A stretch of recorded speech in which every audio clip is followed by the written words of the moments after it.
How to fix App Store no internet connection on iPhone. I'm going to show you a few different fixes.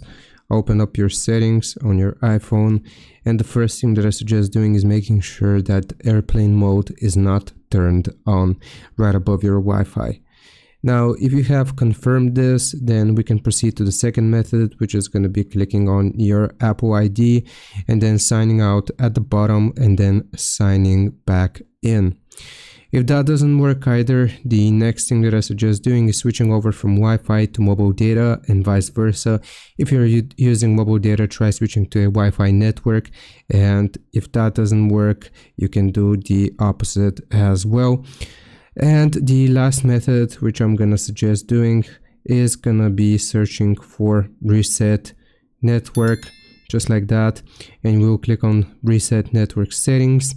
Now from here you will click on reset at the bottom and you will select reset network settings and go through the prompts, and that is going to ask you to reconnect. So that's how it works. Hope this helps. Leave a like and sub. I'll see you next time.